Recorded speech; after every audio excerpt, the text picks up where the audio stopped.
The fluorescent lights above me flickered as my throat began to close. Derek was supposed to be sitting in the chair beside me, holding my hand during what we both knew could be a dangerous procedure. Instead, I watched through increasingly blurry vision as he casually strolled out of the Riverside Medical Center, his phone pressed to his ear, laughing at something the person on the other end had said. The last thing I heard before losing consciousness was Dr. Martinez shouting for the crash cart, and my husband's voice echoing down the hallway. "Yeah, I'm free now. She'll be here for hours." Before we jump back in, tell us where you're tuning in from, and if this story touches you, make sure you're subscribed, because tomorrow, I've saved something extra special for you. What Derek didn't know was that Dr. Martinez had exceptionally good hearing, a photographic memory, and absolutely zero tolerance for people who endangered her patients. What he also didn't know was that his casual abandonment during my near-fatal allergic reaction would trigger an investigation that would unravel every lie he'd ever told me, expose the insurance fraud he'd been planning, and land him in handcuffs within 72 hours. 3 months earlier, I'd been living what I thought was a perfectly ordinary life in Westmont. Derek and I had been married for 4 years, and while our relationship wasn't exactly passionate anymore, it felt stable. He worked at Pine Valley Insurance, managing claims for high-value policies, and I ran a small online bookkeeping business from our 2-bedroom house on Maple Street. We had routines, shared responsibilities, and what I believed was a solid foundation built on mutual respect and common goals. The allergy testing had been Derek's idea, which should have been my first warning sign. For months, I'd been experiencing increasingly severe reactions to foods I'd eaten my entire life without problems. It started small, a rash after eating at Meadowbrook Restaurant, some breathing difficulty after Derek brought home Chinese takeout from a new place. When I mentioned it to our family doctor, she'd recommended comprehensive allergy testing to identify the triggers and develop a management plan. Derek had been unusually supportive of the idea. In fact, he'd been the one to research Riverside Medical Center, and specifically request Dr. Helen Martinez, who had a reputation for being thorough in her testing protocols. He'd even insisted on taking the day off work to drive me there and stay with me during the procedure, since allergy testing could sometimes trigger serious reactions. "I want to make sure you're safe," he'd said, kissing my forehead the morning of the appointment. "This testing can be unpredictable, and I need to be there in case something goes wrong." His concern had touched me. Derek wasn't usually the overly protective type, but the idea that he wanted to prioritize my health and safety over his work responsibilities felt like evidence that our marriage was stronger than I'd given it credit for. I'd even texted my sister Rachel that morning, telling her how lucky I felt to have a husband who took such good care of me. The irony of that text message would haunt me for weeks. Dr. Martinez had explained the testing process when we arrived at Riverside Medical Center that Tuesday morning. The comprehensive panel would involve controlled exposure to dozens of potential allergens, starting with the most common and gradually introducing more unusual substances. Each exposure would be carefully monitored, with emergency protocols in place should I experience any adverse reactions. The most important thing, Dr. Martinez had emphasized, looking directly at Derek, is that you stay close. If something goes wrong, every second counts. Anaphylaxis can progress from mild symptoms to life-threatening complications in a matter of minutes. Derek had nodded solemnly, pulling his chair closer to my examination table. "I'm not going anywhere," he'd assured her. "Claire's health is my top priority." For the first hour, everything proceeded normally. The initial tests showed mild reactions to dust mites and pollen, nothing unexpected or dangerous. Dr. Martinez carefully documented each response, explaining the process as she worked. Derek sat beside me, occasionally checking his phone, but generally staying engaged with the conversation. It was during the food allergen testing that things took a dark turn. Dr. Martinez had prepared a series of increasingly concentrated shellfish extracts, explaining that my recent reactions suggested a developing shellfish allergy that needed to be precisely identified and measured. "We'll start with the most diluted solution," she explained, preparing a small injection for my forearm. "If you experience any discomfort, let me know immediately." The first injection produced a mild redness at the injection site, nothing concerning. The second caused some localized swelling, which Dr. Martinez noted carefully in my chart. But when she administered the third injection, containing a higher concentration of the allergen, my body's response was immediate and violent. Within seconds, my arm felt like it was on fire. The swelling spread rapidly up toward my shoulder, and I began feeling dizzy and nauseous. My throat started to feel tight, and my breathing became labored. "Dr. Martinez," I managed to whisper, my voice already becoming hoarse. "Something's wrong." She was at my side instantly, checking my pulse and examining the injection site. "We're having a significant reaction," she announced to the nurse who had entered the room. "Prepare epinephrine and get the crash cart ready." This was the moment when Derek's true character revealed itself. Instead of moving closer to offer comfort or ask how he could help, he stood up and walked toward the door. When Dr. Martinez called out to him, asking him to stay close in case they needed additional medical history, Derek waved dismissively. "She'll be fine," he said, his phone already at his ear. "You doctors always overreact to these things.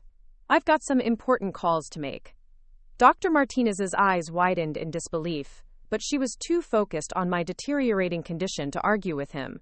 My throat was closing rapidly now, and my blood pressure was dropping. The room began to spin, and I could hear my own breathing becoming increasingly strained and wheezy. "Claire, stay with me," Dr. Martinez commanded, preparing an epinephrine injection. "We're gonna get you through this." Through my increasingly blurred vision, I could see Derek in the hallway outside the room, laughing into his phone. His relaxed posture and animated gestures made it clear that whatever conversation he was having was far more engaging to him than his wife's medical emergency. "Yeah, I'm free now," I heard him say, his voice carrying easily through the partially open door. "She'll be here for hours. Want to grab lunch?" Those words hit me like a physical blow, even as Dr. Martinez was administering life-saving medication. Derek wasn't just abandoning me during a medical crisis. He was treating my emergency as an opportunity for personal freedom. The casual dismissal in his voice suggested this wasn't an impulsive decision, but something he'd planned. The epinephrine began to work, slowly opening my airways and stabilizing my blood pressure. But as my physical symptoms improved, the emotional impact of what had just happened began to sink in. My husband had walked out on me during a life-threatening allergic reaction, treating my suffering as nothing more than an inconvenience to his schedule. Dr. Martinez worked efficiently to ensure my complete recovery, monitoring my vital signs and preparing additional medications in case the reaction returned. But I could see the anger in her eyes every time she glanced toward the door where Derek had disappeared. "How long have you been married to that man?" she asked quietly as my breathing returned to normal. 4 years, I whispered, my throat still tender from the swelling. Dr. Martinez shook her head grimly. "In 20 years of practice, I've never seen a spouse abandon a patient during anaphylaxis. What he just did..." She paused, choosing her words carefully. "What he just did could have killed you." As the immediate danger passed and I began to think more clearly, several disturbing details started to piece themselves together. Derek's insistence on this particular doctor and this particular testing facility. His unusual interest in my life insurance policy, which he'd encouraged me to increase just 6 weeks ago. The way he'd seemed almost disappointed when my earlier milder allergic reactions had resolved without requiring emergency treatment.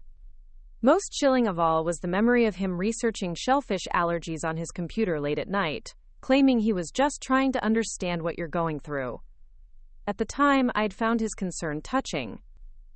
Now, with Dr. Martinez's words echoing in my mind, I began to wonder if Derek's research had been far more sinister than I'd realized. "Dr. Martinez," I said slowly, as she completed her post-reaction evaluation, "is it normal for someone to develop such severe allergies so suddenly?" Her expression grew thoughtful. "It can happen, but usually there are warning signs that build over time.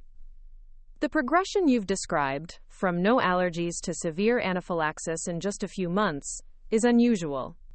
It's almost like you've been systematically sensitized to the allergen." Systematically sensitized. The phrase sent chills down my spine. Could someone deliberately trigger the development of a severe allergy? And if so, Who would have had the opportunity to do such a thing? Derek returned to the medical center 3 hours later, strolling into my recovery room with a takeout bag from Meadowbrook Restaurant and an expression of mild annoyance, as if my medical emergency had been a personal inconvenience to him. "Ready to go?" he asked, not bothering to ask about my condition or apologize for his absence. "I've got a conference call at 4. Dr. Martinez entered the room just as Derek was checking his watch impatiently. The look she gave him could have frozen fire. "Mr. Davidson," she said, her voice coldly professional, "your wife experienced severe anaphylaxis today. She could have died if we hadn't intervened immediately." Derek shrugged. "But she didn't die. She's fine now, right? These things always look worse than they are." The callousness in his response was so shocking that even I, despite everything I'd just experienced, felt stunned. Dr. Martinez's jaw tightened, and I could see her making mental notes about Derek's behavior. "Actually," Dr. Martinez continued, "I'd like to keep Claire for observation overnight. Anaphylaxis can sometimes return hours after the initial reaction." "That's not necessary," Derek said quickly. "We have things to do at home. She'll be fine." But Dr. Martinez was insistent, and frankly, after what I'd just been through, I wasn't eager to leave the safety of the medical center. Derek's obvious irritation at this development only reinforced my growing suspicions about his motives. As Derek reluctantly headed home alone, promising to return the next morning, Dr. Martinez pulled a chair close to my hospital bed. "Claire," she said gently, "I need to ask you some difficult questions." Preparing and narrating this story took us a lot of time, so if you are enjoying it, subscribe to our channel. It means a lot to us. Now back to the story. "And I need you to think very carefully about your answers." The conversation that followed would change everything. Dr. Martinez explained that the pattern of my allergic reactions, combined with Derek's behavior during my emergency, had raised serious red flags. She'd seen cases before where family members had deliberately triggered allergic reactions in relatives, either through negligence or, in the most disturbing cases, with malicious intent. "I'm going to ask you to think about the timeline of your reactions," she said. "When did they start? What were the circumstances? And most importantly, who had access to your food and environment during the times when you became sick?" As I recounted the incidents over the past few months, a terrifying pattern began to emerge. Every single allergic reaction had occurred after eating food that Derek had provided. The restaurant where I'd first gotten sick was a place Derek had chosen and insisted we try. The Chinese takeout that had caused breathing problems was from a restaurant Derek had discovered and ordered from specifically. Even smaller reactions had followed meals Derek had prepared or suggested. "Dr. Martinez," I said, my voice shaking as the implications became clear, "do you think my husband has been trying to hurt me?" Her expression was grave. "I think someone has been systematically exposing you to allergens, possibly to sensitize you and trigger increasingly severe reactions. And I think today's abandonment wasn't carelessness. It was attempted murder." The room fell silent as the weight of her words settled over me. My husband, the man I'd trusted with my life and my future, had been slowly poisoning me for months. And today, when his plan had finally worked and I'd experienced life-threatening anaphylaxis, he'd walked away, expecting me to die alone on a medical examination table. But Derek had made one crucial mistake. He'd assumed that Dr. Martinez would be too busy saving my life to pay attention to his behavior. He'd underestimated her memory, her attention to detail, and her absolute commitment to protecting her patients. As I lay in that hospital bed, processing the horror of what Derek had done, Dr. Martinez was already making phone calls. The first was to hospital security, requesting that Derek be flagged as a potential threat if he returned. The second was to the police, reporting suspected attempted homicide. The third call was to Detective James Rodriguez, a specialist in domestic violence cases who had worked with Dr. Martinez before on suspicious medical emergencies. Detective Rodriguez would arrive within the hour, ready to begin an investigation that would ultimately expose not just Derek's attempted murder, but an elaborate insurance fraud scheme that made his crime even more calculating and cold-blooded. As the evening shadows lengthened across my hospital room, I I realized that my life had been irrevocably changed. The man I'd trusted most in the world had tried to kill me, and only the quick thinking and expertise of a doctor I'd never met before had saved my life. But Derek's biggest mistake wasn't walking out during my anaphylaxis. His biggest mistake was assuming that his crime would go unnoticed and unpunished. What he didn't know was that Dr. Martinez had an eidetic memory, a network of law enforcement contacts, and a fierce determination to see justice done. The next 72 hours would prove that when you try to murder someone in front of a witness who's both brilliant and relentless, you'd better hope your plan is perfect. Because Derek's plan was far from perfect, and Dr. Martinez was about to make sure he paid for every single flaw. Detective James Rodriguez arrived at Riverside Medical Center at 8:47 p.m., carrying a worn leather notebook and wearing the kind of expression that suggested he'd seen enough domestic violence cases to recognize the signs immediately. Dr. Martinez met him at the nurses' station, and I could see them through my partially open door, speaking in hushed but intense tones. When they entered my room together, Detective Rodriguez pulled up a chair and opened his notebook with practiced efficiency. He was a compact man in his early 50s, with graying temples and eyes that seemed to catalog every detail of their surroundings. Dr. Martinez had told me he specialized in cases where medical emergencies intersected with potential crimes, and his calm demeanor immediately put me at ease. "Mrs. Davidson," he began, his voice gentle but authoritative. "Dr. Martinez has shared her concerns about your husband's behavior today and the pattern of your allergic reactions. I'd like to walk through the timeline with you, starting from the beginning. For the next 2 hours, we reconstructed the past 4 months of my life in meticulous detail." Detective Rodriguez asked questions I never would have thought to ask myself, probing into specifics about timing, circumstances, and Derek's behavior during each incident. "Tell me about the first reaction," he said. "Where were you? What did you eat? And who was present?" I closed my eyes, trying to recall that evening at Meadowbrook Restaurant. It was a Friday night in March. Derek said he'd made reservations to celebrate my landing a new client. He specifically requested a table by the window and insisted I try the seafood special. "Had you eaten there before?" "Never." Derek said a colleague had recommended it, but when I asked which colleague later, he got vague about it. Detective Rodriguez made a note. "What was Derek's reaction when you became sick?" The memory came flooding back with disturbing clarity. He seemed worried, but also impatient. When I suggested we leave early, he insisted we stay for dessert. He said the reaction would pass and that I was probably just tired. "Did he suggest you take any medication?" "He gave me what he said was Benadryl from his jacket pocket, but now that I think about it, I never saw the packaging and it didn't seem to help much." Dr. Martinez leaned forward. "Claire, this is important. Do you still have that medication?" "I think Derek put the remaining pills in our medicine cabinet at home." Detective Rodriguez exchanged a meaningful glance with Dr. Martinez. "We'll want to test those pills. If they're not actually antihistamines, that would be significant evidence." As we continued through the timeline, more disturbing patterns emerged. Derek had been present during every single allergic reaction I'd experienced. He'd chosen the restaurants, ordered the takeout, prepared the meals. In each case, he discouraged me from seeking immediate medical attention, suggesting instead that I wait to see if the symptoms improved on their own. Most chilling was Detective Rodriguez's observation about the progression of my reactions. In legitimate allergy development, there's usually a gradual increase in severity over years, not months. What you're describing suggests deliberate and repeated exposure to increasing concentrations of allergens. But how would Derek even know how to do something like that? I asked. Detective Rodriguez consulted his notes. "Dr. Martinez mentioned that your husband works in insurance. What kind of policies does he handle?"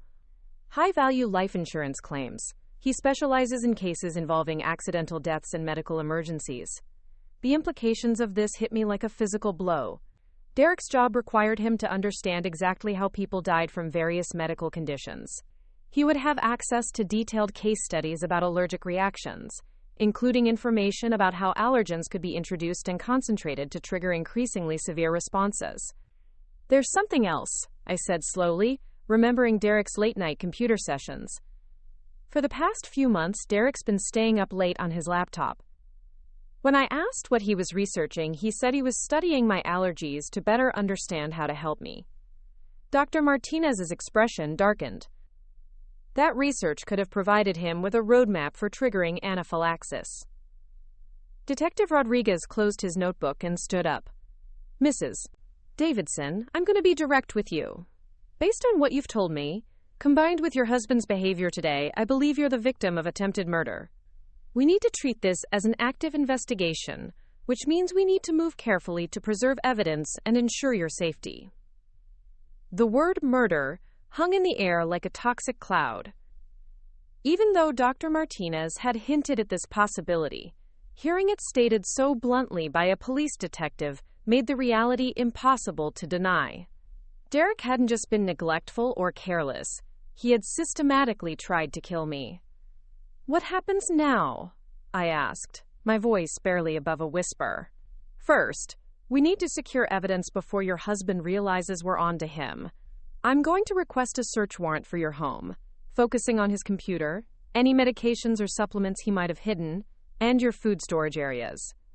Detective Rodriguez explained that they would also need to interview the staff at Meadowbrook Restaurant and the Chinese takeout place to determine if Derek had made any special requests about my food, or if he'd visited these establishments multiple times to plan the exposures.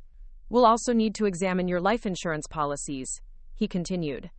If your husband was planning to benefit financially from your death, that provides clear motive. This reminded me of something that had seemed insignificant at the time but now took on sinister implications. 6 weeks ago, Derek brought home paperwork about increasing my life insurance coverage. He said it was just good financial planning, especially since my business was growing. Dr. Martinez shook her head grimly. 6 weeks ago would have been right around the time your reactions started becoming more severe. Detective Rodriguez made another note. How much coverage are we talking about? He increased it from $100,000 to $500,000. I remember thinking it seemed like a lot, but Derek said it was standard for someone in my income bracket. And who's the beneficiary? Derek, of course. We're married. The detective's expression grew even more serious. Mrs. Davidson, this suggests premeditation going back months. Your husband didn't just try to hurt you impulsively. He planned this systematically, researching methods, increasing the financial incentive, and carefully orchestrating your exposure to allergens. Over the next hour, Detective Rodriguez outlined the investigation plan. They would begin with digital forensics on Derek's computer and phone, looking for search histories related to allergies, insurance fraud, and methods of introducing allergens into food. They would test the medications Derek had given me, analyze any supplements or cooking ingredients in our home, and interview neighbors and colleagues who might have witnessed suspicious behavior. Most importantly, Detective Rodriguez emphasized, we need to make sure Derek doesn't realize he's under investigation. If he suspects we're onto him, he might try to destroy evidence or, worse, make another attempt on your life. This meant I would need to return home and act as if nothing had changed. Despite knowing that my husband was a would-be murderer, the thought of sleeping in the same bed with someone who had tried to kill me was terrifying, but Detective Rodriguez assured me that they would have undercover surveillance on our house. We'll have officers positioned where they can respond immediately if anything happens, he promised. And Dr. Martinez has given you her direct number to call if you experience any symptoms whatsoever. Dr. Martinez had also provided me with an EpiPen and taught me how to use it, something Derek had discouraged me from getting when my reactions first started. He always said EpiPens were expensive and probably unnecessary. I realize now. He insisted that if I was really having serious allergies, we should just go to the emergency room. Another way to delay treatment and increase the danger, Detective Rodriguez observed. Your husband wanted to ensure that if you did have a severe reaction, you wouldn't have immediate access to life-saving medication. As the evening wore on, more pieces of Derek's plan became clear. The specific timing of my allergy testing appointment, scheduled for a day when Derek knew the medical center would be less crowded. His insistence on Dr. Martinez specifically, whom he'd researched and determined would be thorough enough to trigger a severe reaction with her comprehensive testing protocol. His casual abandonment during my anaphylaxis, timed to ensure I would be alone during the most dangerous phase of the reaction. He gambled that Dr. Martinez would be too busy trying to save your life to pay attention to his behavior, Detective Rodriguez explained. He didn't count on her being observant enough to recognize attempted murder when she saw it. Dr. Martinez nodded grimly. In my experience, family members who are genuinely concerned about a loved one's medical emergency don't take phone calls in the hallway laughing about being, quote, free now. Derek's behavior was so callous and inappropriate that it immediately raised red flags. Before I was discharged the next morning, Dr. Martinez conducted additional tests to establish a comprehensive baseline of my current allergic sensitivities. She wanted detailed documentation of my condition to use as evidence if Derek's case went to trial. We also need to determine if there's been any permanent damage from the repeated exposures, she explained as she drew blood for specialized allergy panels. Systematic sensitization can sometimes cause lasting changes to immune system function. The test results would later prove crucial to the prosecution's case, showing abnormal antibody levels consistent with deliberate and repeated allergen exposure over several months. Detective Rodriguez returned with a junior detective named Sarah Mills, who would serve as my primary contact during the investigation. Detective Mills was in her 30s, with short auburn hair and an intensity that reminded me of Dr. Martinez. She would be coordinating the surveillance of our home and serving as my lifeline if Derek became suspicious. Here's how this is going to work, Detective Mills explained. You're going to go home and resume your normal routine as much as possible. Derek can't know that we're investigating him. If he asks about your overnight stay at the hospital, tell him the doctors were being overly cautious and that you're feeling much better. She handed me a small device that looked like a standard fitness tracker. This is actually a panic button connected directly to our dispatch system. If you feel threatened, press and hold the center button for 3 seconds. We'll have units at your location within minutes. The device also contained a covert recording system that would capture audio whenever Derek was present. Everything he said could potentially be used as evidence, especially if he made any admissions about his attempts to harm me.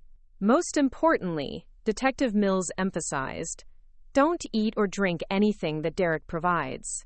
We'll have surveillance teams watching him, but we can't risk him making another attempt while we're building our case. Dr. Martinez provided me with pre-packaged meals and bottled water to keep in my car, along with detailed instructions about avoiding any food or beverages that Derek might have had access to. She also gave me a comprehensive action plan for recognizing and responding to allergic reactions, since Derek could no longer be trusted to help me in a medical emergency. As I prepared to leave the hospital, Dr. Martinez pulled me aside for a final conversation. Claire, she said, her voice filled with a mixture of concern and determination. What happened to you yesterday was not your fault. You trusted your husband to protect you, and he betrayed that trust in the most fundamental way possible. But you survived, and now we're going to make sure he faces the consequences of what he's done. Her words gave me strength, but they also highlighted the surreal nature of my situation. 24 hours earlier, I'd been a happily married woman planning a normal life with someone I thought loved me. Now I was returning home to live with a man who had tried to murder me, pretending everything was normal while secretly gathering evidence that would hopefully put him in prison. The drive home from Riverside Medical Center was the longest 20 minutes of my life. Every turn brought me closer to facing Derek again, knowing what I now knew about his true nature. I practiced my facial expressions in the rearview mirror, trying to appear like someone who'd had a routine medical scare rather than someone who'd discovered her husband was a would-be killer. Derek's car was in the driveway when I pulled up, and I could see him through the living room window, pacing while talking on his phone. As I walked up the front steps, I could hear fragments of his conversation through the partially open window. Everything went exactly as planned, he was saying. The reaction was even more severe than we expected. If that doctor hadn't been so aggressive with treatment. I froze on the front porch, my blood turning to ice. Derek was talking to someone about my allergic reaction, discussing it like it had been a planned event. Who was he talking to, and how much did they know about his attempts to kill me? I fumbled for the panic button Detective Mills had given me, then forced myself to stay calm. I needed to hear more of this conversation, and I needed the recording device to capture it. Taking a deep breath, I quietly climbed the remaining steps and positioned myself near the window where I could hear clearly. The insurance payout would have been immediate, Derek continued. Accidental death, no waiting period, no investigation. $500,000 for a few months of work. My knees nearly buckled as the full scope of his plan became clear. This wasn't just about killing me. It was an elaborate insurance fraud scheme that Derek had been executing with at least one accomplice. The problem is, she survived, Derek said, his voice filled with frustration. And now she's coming home from the hospital asking questions about why I left. I need to figure out how to handle this without raising suspicions.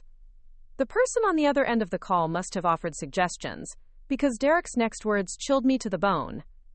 You're right. One more severe reaction should finish it. And this time, I'll make sure there's no doctor around to save her. I stood frozen outside my own front door, listening to my husband plan my murder with terrifying casualness. The recording device Detective Mills had given me was capturing every word. But I needed to get inside and act normal before Derek realized I'd overheard him. Taking a shaky breath, I made noise with my keys and called out cheerfully, "I'm home," as I entered the house. Derek immediately ended his phone call and rushed to greet me with what appeared to be genuine concern. If I hadn't just heard him discussing plans for my death, I might have been touched by his apparent relief. "Claire, how are you feeling? I was so worried when they kept you overnight." He wrapped me in a hug that now felt like a snake coiling around its prey. I barely slept, thinking about what happened at the doctor's office. The audacity of his performance was breathtaking. Here was the man who had abandoned me during anaphylaxis, who had just been discussing finishing the job with an unknown accomplice, pretending to be a concerned husband. "I'm feeling much better," I managed, forcing myself to lean into his embrace instead of recoiling. Dr. Martinez said it was just precautionary, but they wanted to monitor me in case the reaction returned. Derek's grip tightened slightly. "Dr. Martinez seems very thorough. Did she say anything about preventing future reactions? I recognized this as fishing for information about what the doctor might have discovered or suspected. She wants me to avoid shellfish completely and gave me some medications to carry, just in case." Good, Derek murmured, but I could hear the disappointment in his voice. He'd been hoping the doctor would dismiss the severity of my reaction, leaving me vulnerable to future attacks. Over the next few days, I lived in a state of constant hypervigilance, knowing that Derek was planning another attempt on my life while maintaining the facade of normal married life. The recording device captured hours of conversations, many of which would later prove invaluable to the prosecution. Derek's behavior became increasingly suspicious as he realized his first murder attempt had failed. He made frequent phone calls that ended abruptly when I entered the room. He spent hours on his computer with the screen angled away from me. Most tellingly, he became insistent about cooking for me, offering to prepare elaborate meals that he claimed would be safe for my allergies. "I've been researching hypoallergenic recipes," he announced the second evening after my return from the hospital. "I want to make sure you're getting proper nutrition without triggering any reactions." The irony was staggering. The man who had spent months systematically poisoning me was now posing as my nutritional guardian. But I had to play along, pretending to be grateful for his concern while secretly disposing of any food he prepared. Detective Mills had provided me with a system for safely handling Derek's safe meals. I would accept the food enthusiastically, then excuse myself to the bathroom, where I would transfer samples into small containers provided by the police crime lab. The food would then be disposed of and replaced with the prepackaged meals Dr. Martinez had given me. The crime lab analysis of Derek's cooking would later reveal traces of shellfish protein in supposedly allergen-free dishes, confirming that he was continuing his attempts to trigger fatal reactions even after my hospitalization. Meanwhile, the police investigation was proceeding rapidly on multiple fronts. Digital forensics had uncovered Derek's extensive research into allergy-induced deaths, insurance fraud schemes, and methods for concentrating allergens in food. His search history read like a manual for committing the perfect medical murder. Detective Rodriguez discovered that Derek had visited Meadowbrook Restaurant multiple times before our dinner there, meeting with kitchen staff and asking detailed questions about their seafood preparation. He'd claimed to be planning a surprise dinner for his wife, who had dietary restrictions, and he'd specifically requested that they add extra shellfish extract to the special sauce to enhance the flavor. The Chinese takeout restaurant revealed similar preparation. Derek had called ahead and requested that they add extra shrimp paste to my order, claiming I loved the flavor, but was too shy to ask for it myself. The restaurant staff remembered the request because it was unusual, and because Derek had been very specific about which container should receive the additional allergen. But perhaps the most damning evidence came from Derek's own insurance company. Pine Valley Insurance had security cameras in their break room, and footage from the past 6 weeks showed Derek making multiple phone calls about my life insurance policy. The conversations, recorded by the company's standard monitoring system, captured Derek discussing the increased coverage with someone he referred to as my partner in this venture. Detective Mills shared this information with me during one of our covert meetings. We would rendezvous at a small coffee shop near my office, where I could provide updates on Derek's behavior while she briefed me on the investigation's progress. We've identified Derek's accomplice, she told me during our third meeting.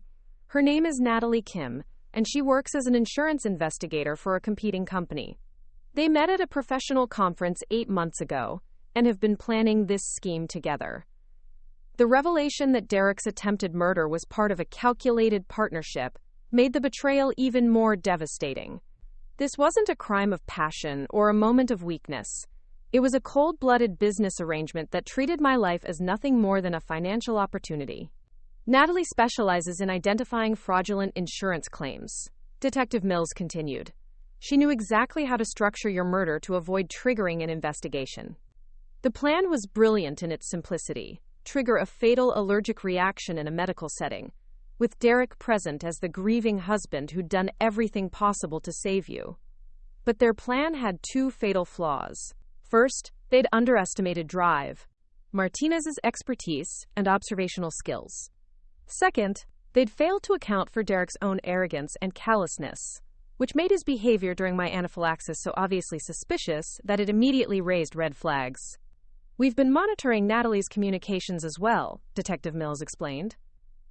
She's becoming increasingly nervous about the failed first attempt and is pressuring Derek to either abandon the plan or execute it quickly before you become suspicious. This information was both reassuring and terrifying. Knowing that the police were tracking both conspirators gave me confidence that they wouldn't be able to surprise me with another attack. But it also meant that Derek was under pressure to act soon, making him potentially more dangerous and unpredictable. The investigation received a major breakthrough when forensic accountants discovered that Derek and Natalie had been siphoning money from insurance settlements for months, using their positions to identify high-value policies and divert portions of legitimate payouts to accounts they controlled. My murder was intended to be both the culmination of their fraud scheme and their retirement plan, providing them with enough money to disappear and start new lives. They'd already rented a condo in Costa Rica under false names, Detective Mills revealed. The lease was set to begin the week after your funeral. As the evidence mounted, Detective Rodriguez and his team prepared to make their arrests, but they wanted to catch Derek and Natalie in the act of planning another murder attempt, which would provide the strongest possible case for conviction. We need Derek to make another move, Detective Rodriguez explained during a strategy meeting at the police station. Right now we have strong evidence of the first attempt and the insurance fraud, but his lawyers could argue that your allergic reaction was accidental and that the financial crimes were separate issues. The plan they devised was both elegant and terrifying. Dr. Martinez would call Derek and inform him that my allergy tests had revealed an even more dangerous sensitivity than initially diagnosed. She would recommend immediate follow-up testing with a new, experimental protocol that would require Derek's presence as my medical proxy. This will give Derek the opportunity he's been waiting for, Dr. Martinez explained. A legitimate medical procedure that could trigger a fatal reaction with built-in plausible deniability. Of course, the testing would be completely fake, conducted in a controlled environment with undercover officers positioned throughout the medical center. Derek would be monitored continuously, and any attempt to harm me would be immediately stopped and recorded as evidence. The psychological pressure of maintaining my cover while knowing that Derek was planning to kill me was becoming overwhelming. I found myself jumping at unexpected sounds, analyzing every word Derek spoke for hidden meanings, and struggling to sleep despite the surveillance teams outside our house. Detective Mills arranged for me to speak with a counselor who specialized in working with victims of domestic violence and attempted murder. Dr. Sarah Chen helped me understand that my hypervigilance and emotional exhaustion were normal responses to an abnormal situation. "You're living with someone who has tried to kill you," Dr. Chen explained. "Your mind and body are in constant survival mode, which is exhausting but also adaptive. These feelings will help keep you safe until Derek is arrested." She taught me breathing exercises and grounding techniques to manage my anxiety, and she helped me prepare mentally for the final phase of the investigation. "Remember," Dr. Chen said, "you're not just surviving Derek's attacks. You're actively participating in stopping him from hurting you or anyone else. That takes incredible courage." Her words reminded me that I wasn't just a victim in this situation. I was an active participant in ensuring that Derek faced justice for his crimes. Every day I maintained my cover. Every conversation I recorded, every piece of evidence I helped gather, brought us closer to ending his ability to hurt people. The night before the fake medical procedure, Derek made one final phone call to Natalie that the police recording equipment captured in its entirety. "Tomorrow's our last chance," he told her. "If this doesn't work, we'll have to abandon the whole plan and find another way to get the money." "Are you sure the new testing will trigger a fatal reaction?" Natalie asked. Dr. Martinez said Claire's sensitivity is off the charts now. "Any significant exposure could cause anaphylaxis. And this time I'll make sure we're in a part of the medical center where help won't arrive in time." "And you're certain she won't suspect anything?" Derek's laugh was cold and confident. "Claire trusts me completely. She has no idea what's been happening to her, and she never will." As I lay in bed next to this man who was planning my murder, listening to him breathe peacefully beside me, I felt a mixture of terror and determination. Tomorrow would end this nightmare, one way or another. Either Derek would be arrested for attempted murder, or his plan would somehow succeed despite all the safeguards the police had put in place. But I also felt something else, a growing sense of my own strength and resilience. I had survived Derek's first murder attempt. I had uncovered his crimes and gathered evidence against him. I had lived for days with the knowledge that my husband wanted me dead, and I had not only survived but helped build the case that would put him in prison. Derek Davidson had chosen the wrong woman to try to murder, and tomorrow he was going to discover just how wrong he'd been. The morning of the fake medical procedure arrived with an autumn crispness that made everything feel sharp and hyper-real. I stood in our bathroom, staring at my reflection in the mirror, knowing this would likely be the last morning I would ever wake up in this house as Derek's wife. Detective Mills had called the night before with final instructions. The plan was elegant in its simplicity. Dr. Martinez would conduct a fake allergy test that would appear to trigger a severe reaction. Derek would be given the opportunity to either help me or abandon me again, with his choice captured by multiple hidden cameras and recording devices. If he chose abandonment, the undercover officers would step in to, quote, "save me," while Detective Rodriguez arrested Derek for attempted murder. "Remember," Detective Mills had said, "your job is just to play the part of a trusting wife. Let Derek make his own choices. Don't try to manipulate the situation or force him to incriminate himself. His own behavior will provide all the evidence we need." As I applied makeup to cover the exhaustion and stress of the past week, I reflected on how much had changed since my first visit to Dr. Martinez's office. 7 days ago, I'd been a woman who trusted her husband completely, who believed our marriage was built on love and mutual support. Now I was preparing to help law enforcement document his final attempt to murder me. Derek appeared in the bathroom doorway, already dressed in his best suit. He looked handsome and professional, every inch the concerned husband preparing to support his wife through a difficult medical procedure. Only I could see the calculating coldness behind his caring facade. "Ready for this?" he asked, adjusting his tie in the mirror. "I know you're nervous about more testing, but Dr. Martinez says it's important to get a complete picture of your allergies." The casual way he discussed the procedure that he believed would kill me was chilling, but I had learned to hide my revulsion behind a mask of gratitude and trust. "I'm so glad you'll be there with me," I said, meaning every word in a way Derek couldn't possibly understand. I was glad he would be there, because his presence would ensure his arrest and conviction. The drive to Riverside Medical Center felt surreal. Derek chatted normally about work and weekend plans, as if we were heading to a routine appointment rather than what he believed would be my execution. I found myself memorizing details of the familiar route, knowing I might never travel these streets with Derek again. You know, Derek said as we pulled into the medical center parking lot, I've been thinking about taking that vacation to Costa Rica we talked about. Maybe after we get these allergies sorted out, we could plan a trip. The mention of Costa Rica, the country where he and Natalie had planned to start their new life with my insurance money, was like a slap in the face. But I managed to smile and nod enthusiastically. That sounds wonderful. I'd love to see Costa Rica with you. Dr. Martinez met us in the same examination room where Derek had first abandoned me. She was perfectly professional, explaining the new testing protocol with clinical precision, while her eyes conveyed subtle reassurance that everything was under control. This experimental procedure will help us determine the exact threshold of Claire's shellfish sensitivity, she explained to Derek. We'll be using a more concentrated allergen than in standard testing, which means we need to be prepared for potentially severe reactions. Derek nodded seriously, playing his role as the concerned husband. What kind of reactions are we talking about?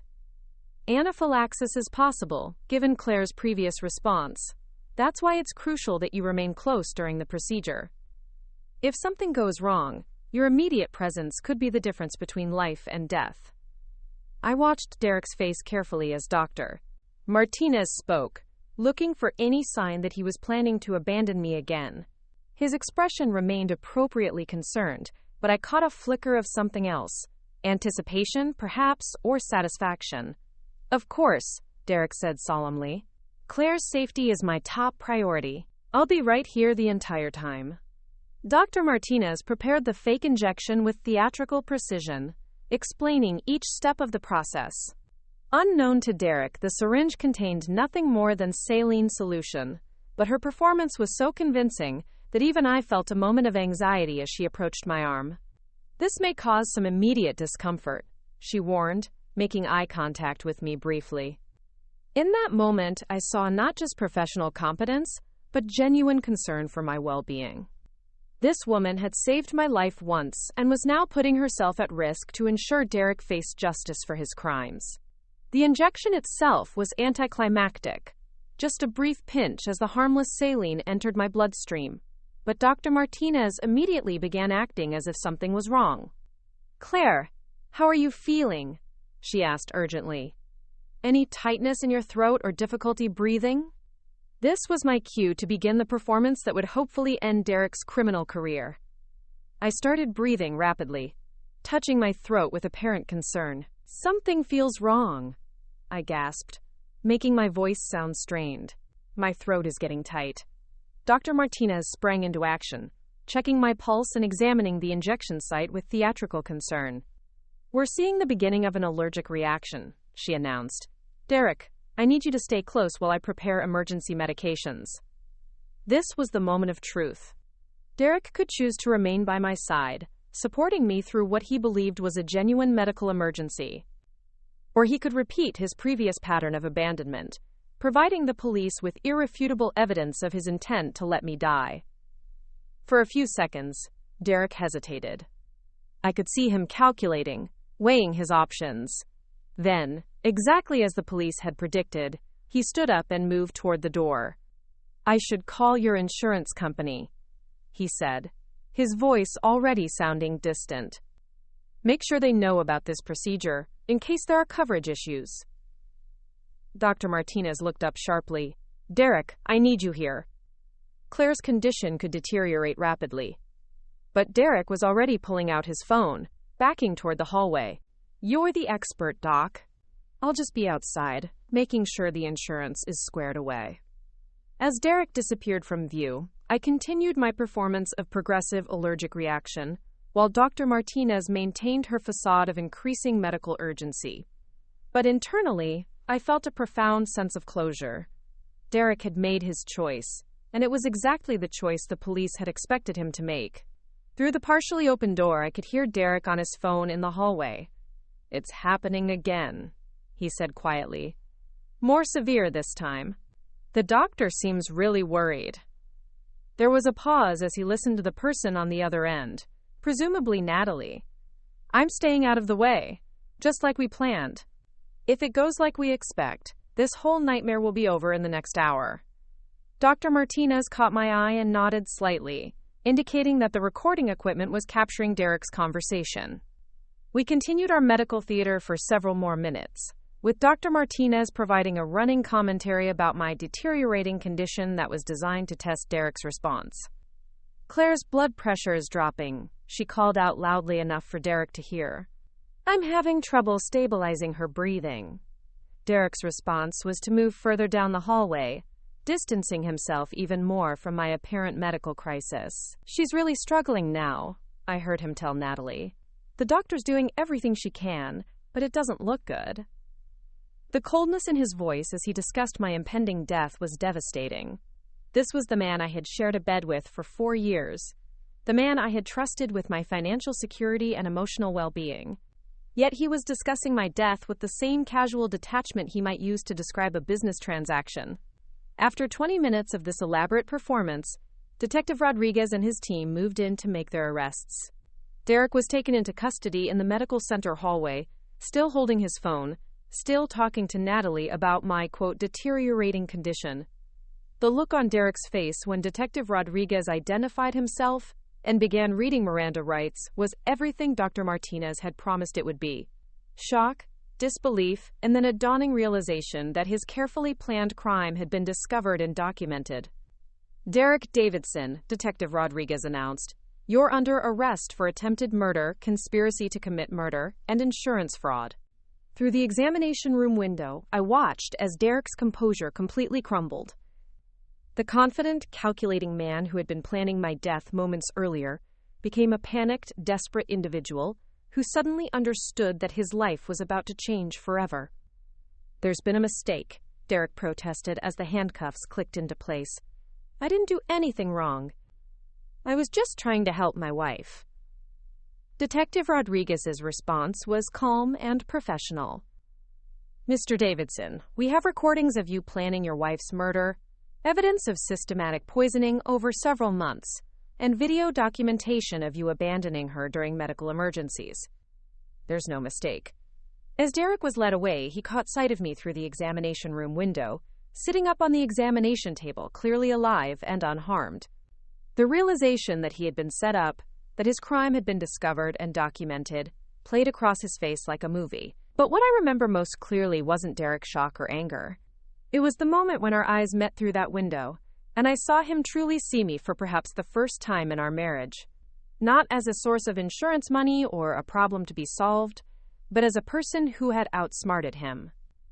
Dr. Martinez sat down beside me as we watched Derek disappear down the hallway in police custody. How do you feel? She asked gently. I considered the question carefully.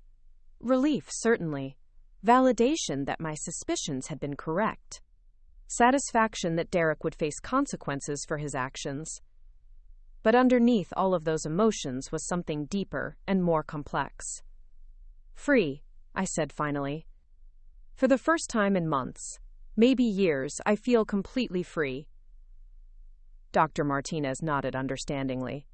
You've been living with someone who is actively trying to harm you. That kind of psychological pressure affects everything. Your sleep, your appetite, your ability to trust your own instincts. Now that threat is gone. As the immediate excitement of Derek's arrest faded, I began to process the broader implications of what had happened. My marriage was over, obviously. My home, my financial security, my entire life structure would need to be rebuilt. But instead of feeling overwhelmed by these challenges, I felt energized by the possibilities they represented. Dr. Martinez, I said, I want to thank you for saving my life. Not just medically, but in every way that matters. She squeezed my hand gently. You saved your own life, Claire. You had the courage to face the truth about Derek, and the strength to help us stop him. That takes remarkable resilience. Over the next few hours, as I gave my statement to police and began the process of reclaiming my life, 6 hours after Derek's arrest, I found myself sitting in Detective Rodriguez's office, watching through a one-way mirror as my husband was interrogated about his attempts to murder me. The transformation from confident predator to cornered criminal was complete and devastating. Derek sat hunched in an uncomfortable metal chair, his expensive suit wrinkled, and his carefully styled hair disheveled. Gone was the charming insurance executive who had convinced me to trust him with my life. In his place was a desperate man whose elaborate scheme had crumbled under the weight of his own arrogance. "Let's start from the beginning," Detective Rodriguez said calmly, settling into the chair across from Derek. "Tell me about your relationship with Natalie Kim." Derek's lawyer, a harried public defender who had been assigned to his case, whispered urgently in his ear. But Derek ignored the advice, apparently believing he could still manipulate his way out of the situation. "Natalie is a colleague," Derek said, trying to project his old confidence. "We work in the same industry and occasionally consult on complex cases." Detective Rodriguez opened a thick folder and spread photographs across the table. Images of Derek and Natalie together at restaurants, entering and leaving the same hotel, kissing in the parking lot of Pine Valley Insurance. The surveillance photos painted a clear picture of an intimate relationship that had nothing to do with professional consultation. "These were taken over the past 3 months, Detective Rodriguez explained matter-of-factly. "The same time period when your wife began experiencing increasingly severe allergic reactions." Derek's composure cracked slightly as he realized the extent of the evidence against him. His lawyer tried again to advise silence, but Derek seemed compelled to defend himself. "You don't understand," Derek protested. "Claire's allergies were getting worse on their own. I was trying to help her manage them. By taking her to restaurants where you specifically requested extra shellfish in her food?" Detective Rodriguez produced transcripts of conversations with restaurant staff, highlighting Derek's requests for allergen-enhanced meals. The evidence was overwhelming and undeniable. By researching methods for triggering anaphylaxis on your work computer, more documents emerged from the folder. Printouts of Derek's search history that read like a manual for committing medical murder. Searches for concentrated allergen exposure, delayed anaphylaxis symptoms, and life insurance payouts for accidental death painted a clear picture of premeditation. By increasing Claire's life insurance coverage 6 weeks before attempting to kill her? Derek's face went pale as Detective Rodriguez displayed the insurance documents showing the policy increase, the beneficiary designation, and the correspondence between Derek and Natalie about the timeline for claiming the benefits. "This is circumstantial," Derek's lawyer interjected weakly. "You can't prove intent based on internet searches and insurance policies." Detective Rodriguez smiled grimly and produced a tablet computer. "Actually, we can prove intent quite definitively. Would you like to hear your client planning his wife's murder?" The recording from Derek's phone call the morning of the fake medical procedure filled the interrogation room. Derek's voice, clear and unmistakable, discussing the timing of my death, the insurance payout, and his confidence that I would never suspect his involvement. As his own words condemned him, Derek's facade finally collapsed completely. His shoulders sagged, his hands trembled, and tears of self-pity began streaming down his face. "I never meant for it to go this far," he whispered, though the recording had just proven that statement false. "It was Natalie's idea. She said it would be easy, that no one would ever suspect." His lawyer made frantic gestures for him to stop talking, but Derek seemed unable to control himself. The pressure of maintaining his deception for months, combined with the shock of discovery, had broken something fundamental in his psychological defenses. "She said Claire was the perfect target," Derek continued, oblivious to how deeply he was incriminating himself. "Someone with no close family, a small business that wouldn't be missed, and enough insurance to make it worthwhile." Detective Rodriguez let Derek continue talking, allowing him to provide details that would strengthen the prosecution's case. The more Derek spoke, the clearer it became that this wasn't a crime of passion or a moment of poor judgment. It was a calculated business decision that had reduced my life to a mathematical equation. "We had it all planned out," Derek said, his voice taking on an almost wistful quality as he described the scheme. "The allergy development would look completely natural. The final reaction would happen in a medical setting with witnesses, so there couldn't be any suspicion of foul play. I would be the grieving widower who'd done everything possible to save his wife." What about the Costa Rica plan? Detective Rodriguez asked casually. Derek's eyes widened as he realized how much the police knew about his conspiracy with Natalie. How did you... We never told anyone about that. Mr. Davidson, we've been investigating you for over a week. We know about the apartment rental, the false identity documents, and the offshore accounts. We also know about the other insurance claims you and Natalie have been manipulating. This revelation hit Derek like a physical blow. Not only had his attempt to murder me failed, but his entire criminal enterprise with Natalie was being exposed. The financial crimes they'd been committing for months would add years to any prison sentence. I want to make a deal, Derek said, suddenly, ignoring his lawyer's horrified protests. I'll tell you everything about Natalie's operation, all the cases we've manipulated, all the money we've stolen. I'll cooperate fully. Detective Rodriguez leaned back in his chair, studying Derek with professional detachment. What makes you think you have anything to bargain with? We already have enough evidence to convict you of attempted murder and conspiracy. The financial crimes are just additional charges. Derek's desperation became palpable as he realized that his situation was hopeless. Please, he begged. I made a mistake. I know that now. But I never actually hurt Claire. She's fine, isn't she? No permanent damage was done. The callousness of this statement was breathtaking. Derek was trying to minimize his crime by pointing out that his victim had survived, as if the failure of his murder attempt somehow reduced his culpability. Mr. Davidson, Detective Rodriguez said coldly, your wife survived because Dr. Martinez was competent enough to save her life and observant enough to recognize what you were doing. Your failure to successfully murder your wife doesn't make you less guilty of attempted murder. As Derek's interrogation continued, I found myself experiencing a complex mixture of emotions. Relief that he had been caught and would face consequences for his actions.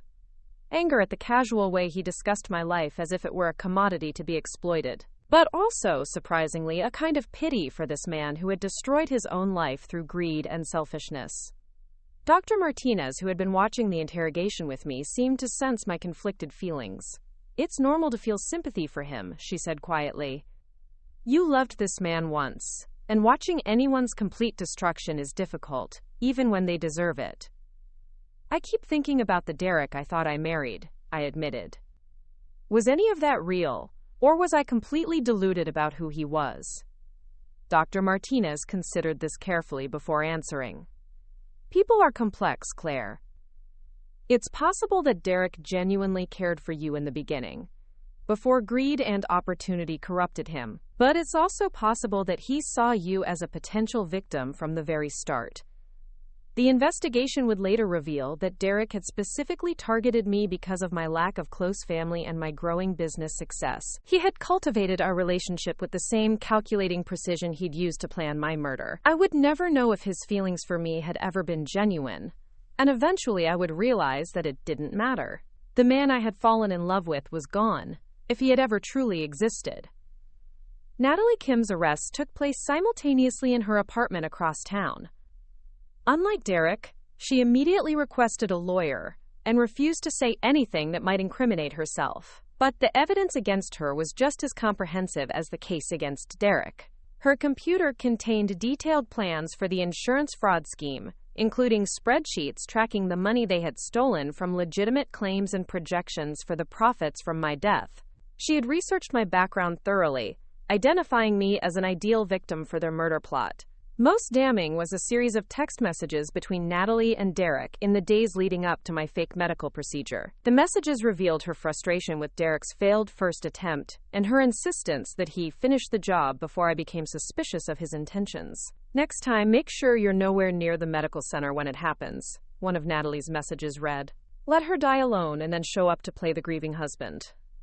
The cold-blooded nature of their planning was evident in every communication.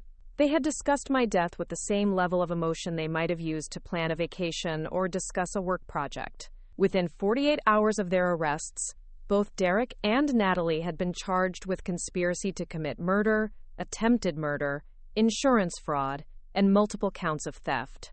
The evidence was so overwhelming that their lawyers began discussing plea agreements rather than risking a trial that would likely result in life sentences. The media attention that followed was intense, but mercifully brief. The story of a husband attempting to murder his wife through systematic allergen exposure captured public attention for several news cycles, but I was careful to maintain my privacy and avoid becoming a public figure defined by my victimization. Dr. Martinez helped me navigate the medical aspects of my recovery, which proved to be more complex than simply avoiding allergens. The systematic sensitization Derek had subjected me to had caused lasting changes to my immune system that would require ongoing management. The good news, she explained during one of our follow-up appointments, is that with proper care and avoidance of triggers, you can live a completely normal life. The bad news is that you'll always need to be more careful about allergen exposure than the average person. She prescribed emergency medications and developed a comprehensive action plan for managing potential reactions. More importantly, she helped me understand that my hypervigilance about food and my anxiety around meals were normal psychological responses to having been poisoned by someone I trusted. Your body learned that food could be dangerous because, for you, it literally was dangerous, she explained. It will take time for your nervous system to understand that the threat is gone. The process of reclaiming my life proved to be both challenging and liberating. Derek's arrest had left me financially vulnerable, since our joint accounts were frozen as part of the investigation. The house we had shared was in Derek's name, and I had no legal claim to it. But Detective Mills helped me understand that I would likely be eligible for compensation from the insurance companies that Derek and Natalie had defrauded. The money they had stolen from legitimate claims would be recovered and distributed to their victims, including me. You're not just a victim of attempted murder, she explained. You're also a victim of the financial crimes they committed. The court will ensure you're compensated for your losses. More importantly, I discovered that my bookkeeping business was more valuable than I had realized. Several clients who had been impressed with my work offered to increase their contracts or recommend me to their networks. The skills and reputation I had built were mine alone, untainted by Derek's criminality. My sister Rachel, who lived in Seattle, flew out to stay with me during the first weeks after Derek's arrest. Her presence was invaluable as I processed the emotional trauma of discovering that my husband had tried to kill me. I always thought Derek was too smooth, she admitted one evening as we sorted through belongings in my temporary apartment. But I never imagined he was capable of something like this. I lived with him every day for 4 years, I replied. If I couldn't see what he really was, how could you? Rachel's perspective helped me understand that Derek's deception had been expertly crafted and consistently maintained. The fact that I had trusted him wasn't evidence of poor judgment on my part. It was evidence of how skillfully he had manipulated everyone around him. The important thing, Rachel said, is that you're alive and he's going to prison. You get to start over, and he gets to spend the next 20 years thinking about what he threw away. The legal proceedings moved forward with remarkable efficiency. Derek's recorded confessions and the overwhelming physical evidence made conviction virtually certain. His lawyer focused on negotiating a plea agreement that would avoid the death penalty in exchange for a guilty plea and cooperation in recovering the stolen insurance money. Natalie's defense strategy was more aggressive, with her lawyers arguing that she had been manipulated by Derek and that her role in the conspiracy was minimal. But the evidence contradicted this narrative, showing that she had been the mastermind behind the financial aspects of the scheme and had actively pressured Derek to kill me when his first attempt failed. The plea negotiations revealed additional details about their criminal enterprise that shocked even the experienced prosecutors handling the case. Derek and Natalie had been manipulating insurance claims for over 2 years, stealing hundreds of thousands of dollars from policies involving accidental deaths, medical emergencies, and natural disasters. My case had been intended as their retirement plan, a single large score that would allow them to disappear permanently with enough money to live comfortably for the rest of their lives. The casual way they had planned to murder me for financial gain was almost incomprehensible. In 30 years of prosecuting criminals, District Attorney Jennifer Walsh told me during one of our meetings, I've rarely seen such calculating coldness. Your husband and his accomplice treated your life as nothing more than a business opportunity. But she also emphasized that their capture would prevent them from victimizing anyone else and would help recover money for the families they had already defrauded. Justice isn't just about punishment, she explained. It's about stopping criminal activity and helping victims rebuild their lives. Your courage in helping us investigate this case has protected other potential victims. The trial itself was brief and decisive. Derek pled guilty to all charges in exchange for a sentence of 25 years without possibility of parole. Natalie, whose lawyers had insisted on taking the case to trial, was convicted on all counts and sentenced to 30 years. During Derek's sentencing hearing, I was given the opportunity to make a victim impact statement.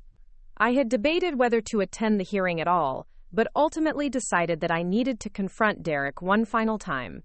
Standing at the podium in the crowded courtroom, looking directly at the man who had tried to murder me, I felt a sense of closure that I hadn't expected.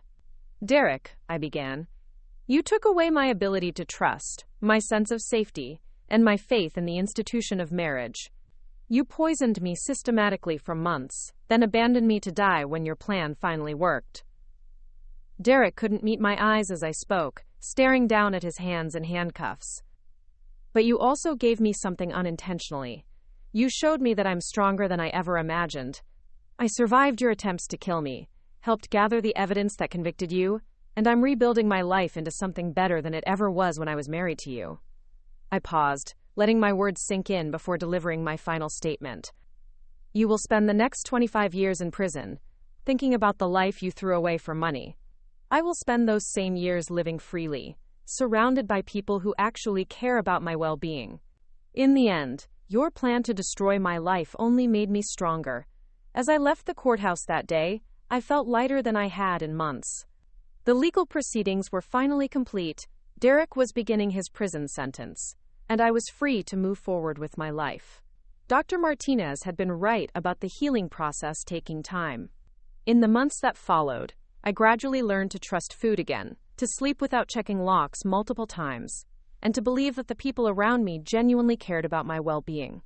I moved to a new city, Portland, where I had no connections to my previous life with Derek.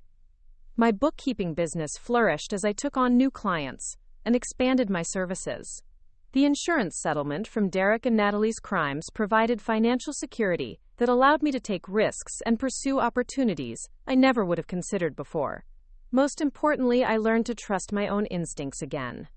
The hypervigilance that had developed during Derek's murder attempts gradually transformed into a healthy awareness of my surroundings and relationships. I became better at recognizing manipulation, setting boundaries, and protecting my own interests. 2 years after Derek's conviction, I met someone new. Thomas was a veterinarian who specialized in treating animals with severe allergies, and he understood my medical history without judgment or fear. When I told him about Derek's attempts to poison me, his response was immediate and reassuring. "Anyone who would hurt someone they claim to love is capable of anything," he said simply. "I'm glad you survived, and I'm glad he's in prison where he belongs."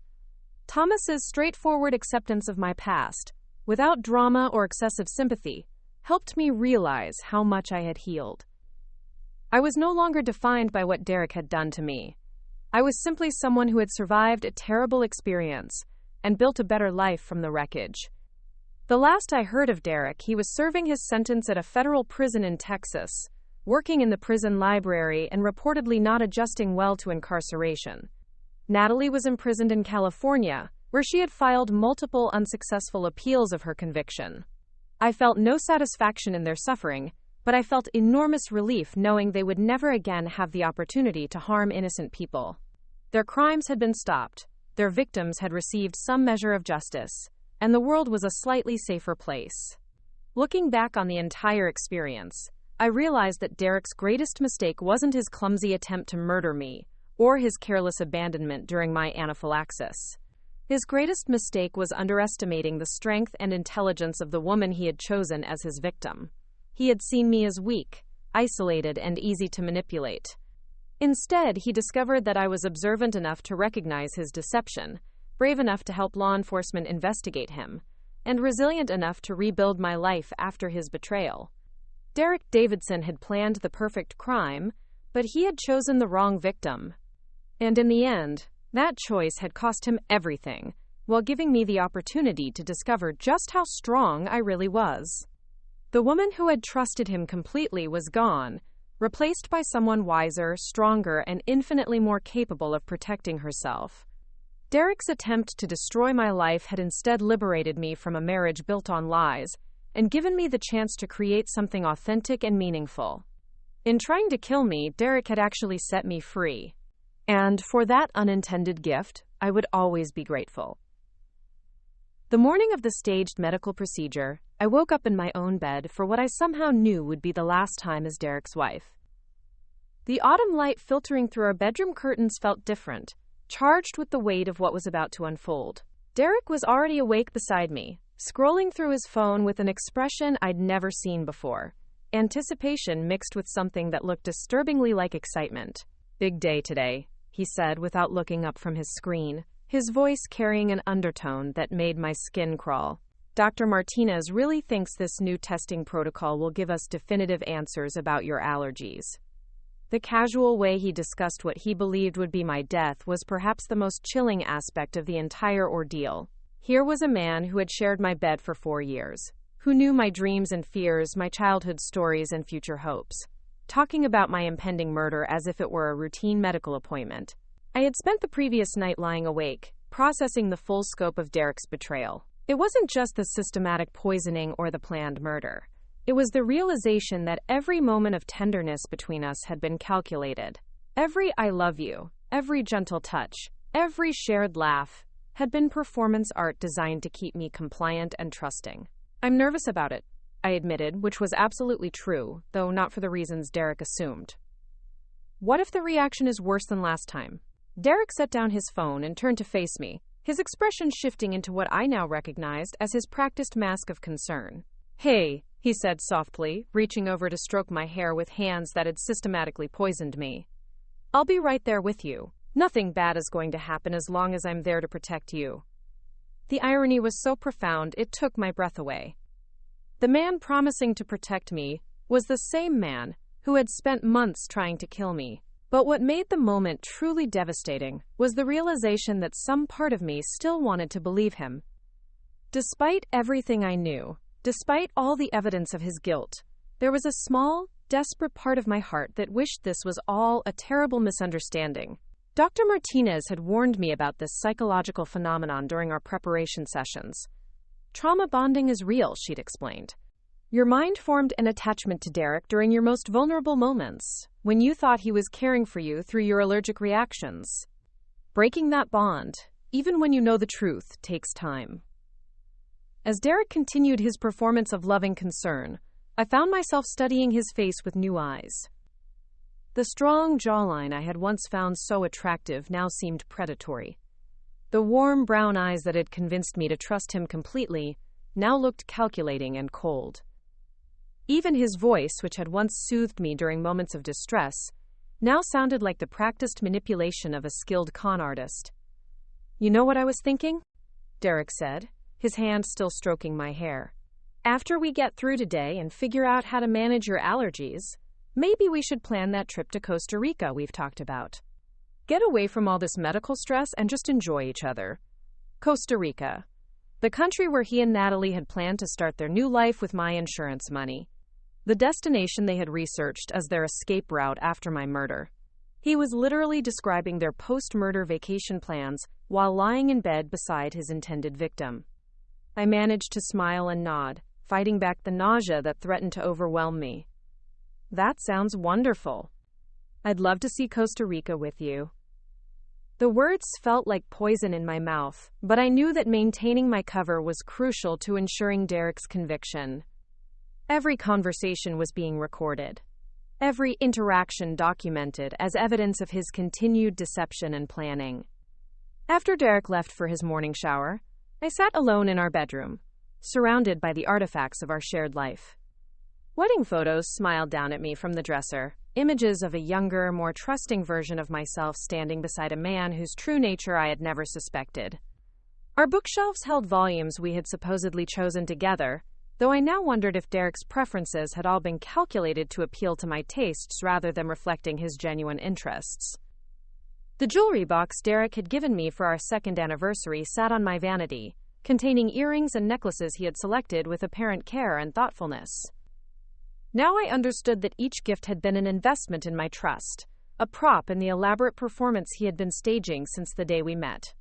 Detective Mills had explained that this recontextualization of memories was one of the most painful aspects of discovering a partner's betrayal. You'll find yourself questioning every moment you shared, she had warned. It's important to remember that your feelings were real, even if his weren't. But the more I reflected on our relationship, the more I began to see the subtle signs of manipulation I had missed. Derek's tendency to isolate me from friends who might have questioned his behavior. His insistence on handling our finances, which had given him access to my inheritance and the ability to increase my life insurance without my full understanding of the implications. His gradual erosion of my confidence in my own judgment, achieved through subtle criticism disguised as helpful concern. "You're so trusting," he used to say, usually after I had accepted someone's word at face value or failed to see some potential deception. "It's one of the things I love about you, but sometimes I worry that people might take advantage of your good nature." I had interpreted these comments as evidence of his protective instincts. Now I understood them as psychological conditioning, designed to make me doubt my own perceptions and rely more heavily on his guidance. By convincing me that I was naive and overly trusting, Derek had positioned himself as my protector, while simultaneously making me more vulnerable to his own manipulation. The shower continued running as I dressed for what I knew would be our final day together as husband and wife. I chose a simple blue dress that Derek had once complimented, not because I wanted to please him, but because I needed to maintain the illusion of normalcy until the police were ready to make their arrest. As I applied makeup to cover the exhaustion and stress of the past week, I caught my own eyes in the mirror and made a promise to myself. No matter what happened during the staged medical procedure, no matter how Derek's arrest unfolded, I would not allow his betrayal to destroy my capacity for trust and love. He had taken enough from me already. When Derek emerged from the bathroom, he was dressed in his best suit, the navy blue one he usually reserved for important business meetings. I realized he was dressing for success, anticipating that today would mark the successful completion of his murder plan and the beginning of his new life with Natalie. "You look beautiful," he said, adjusting his tie in the mirror. "Dr. Martinez is lucky to have such a lovely patient." Even his compliments now sounded hollow and calculated. I wondered if Derek had ever genuinely found me attractive, or if his desire had always been secondary to his recognition that I would make an ideal victim. During the drive to Riverside Medical Center, Derek maintained a steady stream of conversation that now seemed designed to ensure I remained calm and unsuspecting. He talked about work projects, weekend plans, and the vacation to Costa Rica, painting a picture of our future together that he knew would never exist. "I've been thinking about retiring early," he said as we pulled into the medical center parking lot. "My investments have been performing well, and with your business growing, maybe we don't need 2 full-time incomes." The mention of investments caught my attention. Detective Rodriguez had discovered that Derek had been converting stolen insurance money into cryptocurrency and offshore accounts, building a substantial portfolio funded by his victims' suffering. His talk of early retirement wasn't hypothetical. It was his plan for after my murder. "That would be nice," I managed to say. "More time to travel and enjoy each other." Derek's hand found mine as we walked toward the medical center entrance. His touch, once comforting and reassuring, now felt like the grip of a predator securing his prey. But I forced myself not to pull away, knowing that my reaction was being observed by undercover officers, positioned throughout the area. Dr. Martinez met us in the lobby with her usual professional demeanor, but I caught the subtle signs of tension in her posture. She knew, as I did, that the next few hours would determine whether Derek's criminal career ended in arrest or continued with my death. "Mrs. Davidson," she said warmly, "I hope you're feeling prepared for today's procedure. We're going to take excellent care of you." Derek stepped forward with practiced charm. "Doctor, I want to thank you again for fitting us into your schedule. Claire's health is obviously our top priority, and we really appreciate your expertise." The performance was flawless. To any observer, Derek appeared to be a devoted husband supporting his wife through a difficult medical situation. Only Dr. Martinez and I knew that we were watching a would-be murderer positioning himself for his final attack. As we made our way to the examination room where Derek had first abandoned me, I felt the weight of the recording device Detective Mills had given me. Every word Derek spoke was being captured and would later be used as evidence of his continued deception and criminal intent. The examination room looked exactly as it had during my genuine allergic reaction, but now it felt like a stage set for an elaborate performance. Dr. Martinez had positioned hidden cameras throughout the space, ensuring that Derek's behavior would be documented from multiple angles. "Now then," Dr. Martinez said as she prepared the fake testing materials, "this new protocol involves a more concentrated allergen exposure than we've used before. That means we need to be especially vigilant about monitoring for adverse reactions." She was speaking primarily to Derek, emphasizing the potential danger and the need for his immediate presence during any emergency. This was his opportunity to demonstrate genuine concern for my welfare, or to reveal his true intentions. Derek nodded seriously, settling into the chair beside my examination table. "Of course. I'll be right here the entire time." Dr. Martinez continued her explanation of the fabricated procedure, describing in clinical detail the potential symptoms I might experience and the emergency protocols that would be implemented if I showed signs of anaphylaxis. With each word, she was creating a scenario that should have terrified any loving spouse. But I watched Derek's face carefully, and what I saw there wasn't fear for my safety. Instead, I detected a subtle eagerness, an anticipation that he was working hard to conceal behind his mask of concern. "The initial injection may cause some immediate discomfort," Dr. Martinez warned as she approached with the syringe containing harmless saline solution. "Claire, I need you to alert me immediately if you experience any unusual sensations." The needle's entry was barely perceptible, but Dr. Martinez's reaction was immediate and dramatic. "We're seeing early signs of a reaction," she announced, her voice carrying the urgency of a genuine medical emergency. This was my cue to begin the performance that would hopefully end Derek's criminal career. I started breathing rapidly, touching my throat with apparent distress. "Something feels wrong," I gasped, making my voice sound strained and panicked. "It's happening again, but worse this time." "Doctor," Martinez sprang into action with theatrical precision, checking my pulse and examining the injection site with obvious concern. "Derek, I need you to stay close while I prepare emergency medications." Claire's reaction appears to be progressing rapidly. This was the moment that would define Derek's true character. He could choose to remain by my side, supporting me through what he believed was a genuine medical crisis. Or he could repeat his pattern of abandonment, providing irrefutable evidence of his murderous intent. For several seconds, Derek hesitated, and I could almost see him calculating his options. Then, exactly as the police had predicted, he stood up and moved toward the door. "I should call the insurance company," he said, his voice already sounding distant and detached. "Make sure they're aware of this procedure for coverage purposes." Dr. Martinez looked up sharply from her ministrations. "Derek, I need you here." Claire's condition could deteriorate very quickly. But Derek was already pulling out his phone, backing toward the hallway with the same casual indifference he had shown during my genuine anaphylaxis.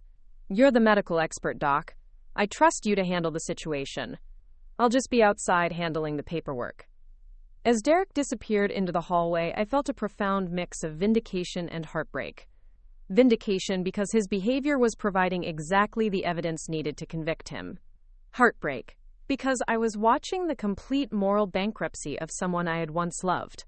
Through the partially open door, I could hear Derek's phone conversation with Natalie, his voice carrying clearly enough for the recording equipment to capture every damning word. "It's happening again, but much worse this time," he said with barely concealed excitement. "The doctor seems really panicked. I think this might actually be it." Dr. Martinez caught my eye and nodded slightly, indicating that the surveillance equipment was successfully documenting Derek's callous response to my apparent medical emergency. We continued our performance for several more minutes, with Dr. Martinez providing increasingly urgent commentary about my, quote, deteriorating condition. "Claire's blood pressure is dropping significantly," she called out loudly enough for Derek to hear. "I'm having difficulty stabilizing her respiratory function."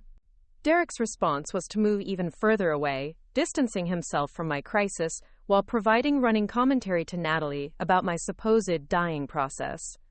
"She's really struggling now," I heard him tell his accomplice. "The doctor's throwing everything at it, but it doesn't look like it's working. This could be over within the hour." The cold detachment in his voice as he discussed my impending death was devastating beyond words. This was the man who had whispered, "I love you," in my ear just hours earlier, now describing my death with the same emotional investment he might have shown discussing a football game. Dr. Martinez maintained our medical charade while keeping one ear trained on Derek's conversation. The longer he stayed away from my supposed crisis, the stronger the evidence of his criminal intent became. "I can't believe how perfect this is working out," Derek continued, apparently forgetting that his voice carried easily through the medical center's thin walls. "The timing, the location, the witnesses, it's exactly what we planned." These words would later prove crucial to the prosecution's case, as they demonstrated not only Derek's lack of concern for my welfare, but also his acknowledgement that my reaction was part of a premeditated plan. After 20 minutes of this elaborate performance, Detective Rodriguez and his team moved in to make their arrests. Derek was apprehended in the medical center hallway, still holding his phone, still discussing the progress of my supposed death with Natalie. Through the examination room window, I watched as Derek's world collapsed around him. The confident, manipulative man who had been casually planning my murder transformed into a panicked, desperate individual who suddenly understood that his crimes had been discovered and documented. "Derek Davidson," Detective Rodriguez announced as he approached with handcuffs, "you're under arrest for attempted murder, conspiracy to commit murder, and insurance fraud." The look on Derek's face was everything Dr. Martinez had promised it would be. Shock gave way to disbelief, which then transformed into a dawning realization that his elaborate scheme had been uncovered, and his freedom was about to end. "There's been some kind of mistake," Derek protested, as the handcuffs clicked into place. "I was just trying to help my wife. I called for medical consultation. I stayed in contact with our insurance. Mr.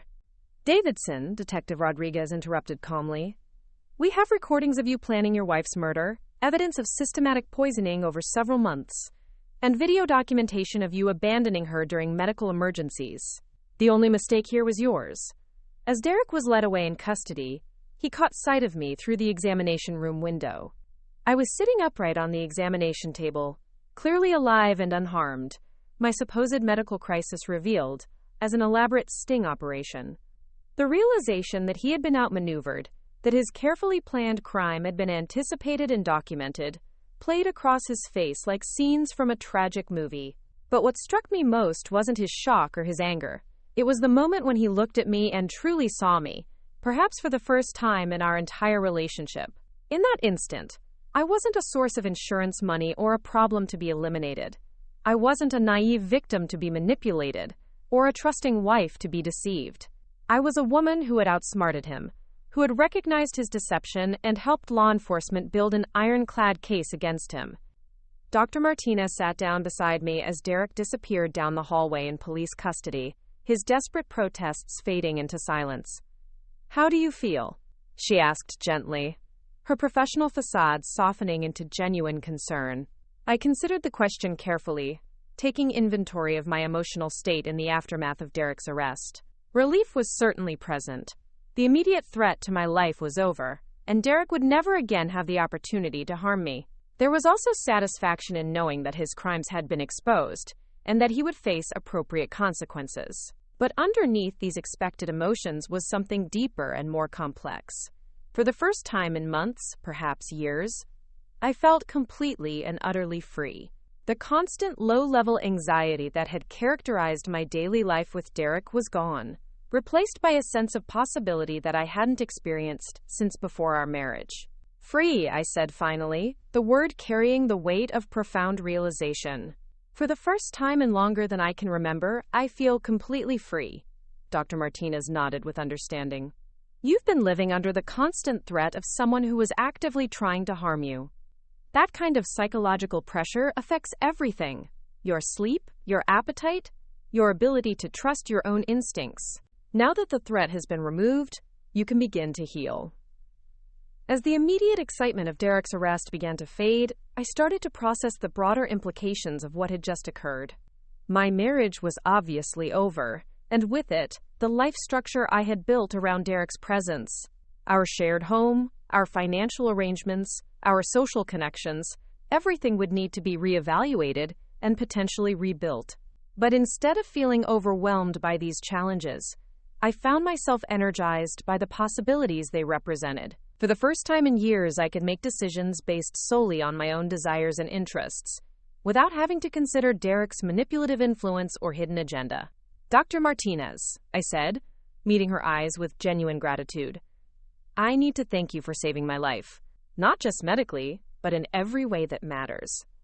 She reached over and squeezed my hand gently. "You saved your own life, Claire. You had the courage to face the truth about Derek, and the strength to help us build a case against him. That takes remarkable resilience and intelligence." Her words reminded me that I wasn't just a victim in this situation. I had been an active participant in exposing Derek's crimes and ensuring that he faced justice. Every day I had maintained my cover. Every conversation I had recorded, every piece of evidence I had helped gather, had contributed to his downfall. The woman who had trusted Derek completely was gone, transformed by necessity into someone stronger, wiser, and far more capable of protecting herself. Derek's attempt to destroy me had instead forged me into a person he never could have successfully victimized. As I prepared to leave Riverside Medical Center for the final time, I realized that Derek's greatest mistake hadn't been his clumsy murder attempt, or his arrogant assumption that he could manipulate law enforcement. His greatest mistake had been underestimating the intelligence and resilience of the woman he had chosen as his target. He had seen me as weak, isolated, and easy to manipulate. Instead, he had discovered that I was observant enough to recognize patterns, brave enough to face terrifying truths, and resourceful enough to help law enforcement build an airtight case against him. Derek Davidson had planned what he believed would be the perfect crime, but he had chosen the wrong victim, and that choice had cost him everything, while giving me the opportunity to discover strengths I never knew I possessed. The interrogation room at the Westmont Police Department was deliberately austere, designed to strip away pretense and force confrontation with reality. Through the one-way mirror, I watched Derek slumped in an uncomfortable metal chair, his expensive suit wrinkled, and his carefully maintained composure completely shattered. The transformation from confident predator to cornered criminal was stark and irreversible. Detective Rodriguez entered the room carrying a thick manila folder, filled with evidence that would systematically dismantle every lie Derek had constructed over the past year. His approach was methodical and patient, allowing Derek to dig himself deeper with each desperate attempt at explanation. "Let's begin with your relationship to Natalie Kim," Detective Rodriguez said, settling into his chair with practiced calm. "How would you characterize your professional association?" Derek's court-appointed attorney, a tired-looking woman named Patricia Gonzalez, whispered urgent advice that Derek seemed determined to ignore. His arrogance, even in custody, was breathtaking. "Natalie and I work in related fields," Derek replied, attempting to project his former confidence. "We occasionally collaborate on complex insurance cases that require specialized expertise." Detective Rodriguez opened the folder and spread a series of surveillance photographs across the table. Images of Derek and Natalie together at intimate dinners, entering hotel rooms, embracing in parking lots. The photographic evidence painted an unmistakable picture of a romantic and conspiratorial relationship. "These were taken over the past 4 months," Detective Rodriguez explained matter-of-factly. "During the same period when your wife began experiencing severe allergic reactions." Derek's facade cracked visibly as he realized the depth of police surveillance. His lawyer made frantic gestures for silence, but Derek seemed compelled to defend himself. "Personal relationships between colleagues aren't illegal," he said, though his voice had lost its earlier confidence. "What Natalie and I do in our private time has nothing to do with Claire's medical issues." "Interesting perspective," Detective Rodriguez replied, producing a new set of documents. "Let's examine your private activities more closely." The detective laid out transcripts of recorded phone conversations between Derek and Natalie, highlighting their discussions about my insurance policy, the timeline for triggering fatal reactions, and their plans for using the death benefit to fund their escape to Costa Rica. Derek's face went pale as he saw his own words transcribed in damning detail. Conversations where he had discussed my death with casual indifference, planned the timing of murder attempts, and calculated the financial benefits of my demise. This conversation took place 3 days before your wife's near-fatal reaction at Dr. Martinez's office, Detective Rodriguez noted, pointing to a particularly incriminating transcript. You told Ms. Kim that Claire was, quote, the perfect target because she had no close family and a substantial life insurance policy. Derek's lawyer finally succeeded in getting his attention, whispering urgently about invoking his right to remain silent. But Derek's ego seemed to prevent him from accepting that his situation was hopeless. Those conversations are being taken out of context, he protested weakly. Natalie and I were discussing hypothetical scenarios for our work. Insurance professionals often analyze case studies to better understand risk factors. Detective Rodriguez's expression remained neutral as he produced additional evidence. Computer printouts showing Derek's research into allergy-induced deaths, methods for concentrating allergens in food, and the legal requirements for claiming accidental death benefits. Your work computer's search history tells a different story, the detective observed. Searches for undetectable methods of allergen exposure, symptoms of fatal anaphylaxis, and, quote, avoiding murder charges and suspicious deaths, don't sound like routine professional research. The methodical presentation of evidence was devastating. Each document, each photograph, each recorded conversation built an unassailable case that Derek had systematically planned and attempted to execute my murder for financial gain. Derek's desperation became palpable as he realized the overwhelming nature of the evidence against him. I want to make a deal, he said suddenly, ignoring his lawyer's horrified objections. I can give you information about other cases, other people Natalie has targeted. I'll cooperate fully if you reduce the charges. Detective Rodriguez leaned back in his chair, studying Derek with professional detachment. What makes you think you have anything valuable to offer? We already have enough evidence to convict you of attempted murder and conspiracy. The insurance fraud charges are just additional counts. But I never actually hurt Claire, Derek insisted, grasping at straws. She's alive and unharmed. Doesn't that count for something? The audacity of this argument was staggering. Derek was attempting to use his failure to successfully murder me as a mitigating factor in his defense, as if his incompetence somehow reduced his culpability. Mr. Davidson, Detective Rodriguez replied coldly, your wife survived because Dr. Martinez was skilled enough to save her life and observant enough to recognize your criminal behavior. Your failure to complete the murder doesn't make you less guilty of attempting it. As Derek's interrogation continued, I found myself experiencing a complex mixture of emotions. Relief that his crimes had been exposed and documented. Anger at the casual way he had discussed ending my life. But also, unexpectedly, a profound sense of pity for this man, who had destroyed everything meaningful in pursuit of money. Dr. Martinez, who had been watching the interrogation beside me, seemed to understand my conflicted feelings. It's natural to feel sympathy, she said quietly. You shared a life with this person, and witnessing anyone's complete downfall is difficult, regardless of what they've done. I keep wondering if any of it was real, I admitted. Did he ever actually care about me, or was I always just a potential victim to him? Dr. Martinez considered this carefully. People are complex, Claire. It's possible that Derek's feelings for you were genuine initially, before greed and opportunity corrupted his judgment.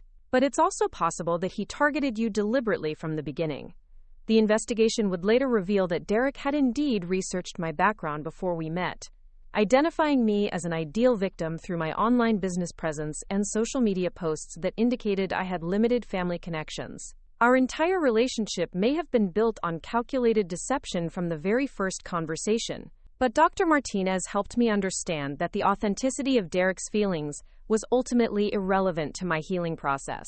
Whether his emotions were real or fabricated doesn't change the fact that your feelings were genuine, she explained. You loved someone you believed existed, and that love was real even if the person was an illusion. Meanwhile, Natalie Kim's arrest was proceeding simultaneously at her downtown apartment. Unlike Derek, she immediately requested legal representation and refused to make any statements that might incriminate herself. But the evidence against her was equally comprehensive. Her computer contained detailed spreadsheets tracking their insurance fraud operation, including projected profits from my death and research into my personal history.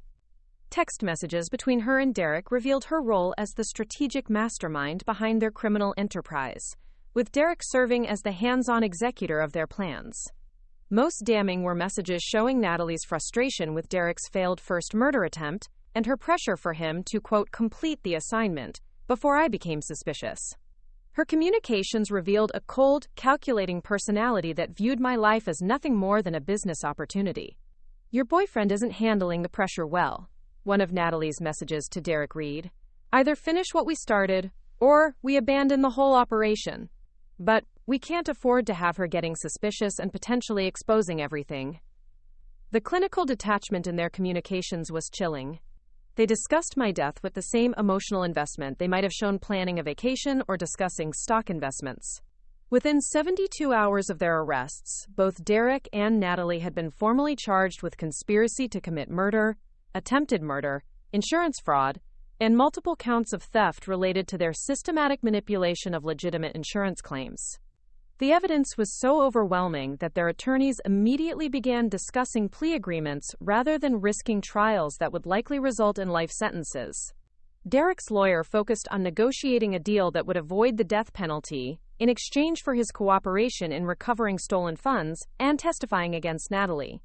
Natalie's defense strategy was more aggressive, with her lawyers attempting to portray her as a victim of Derek's manipulation rather than an equal partner in their criminal conspiracy.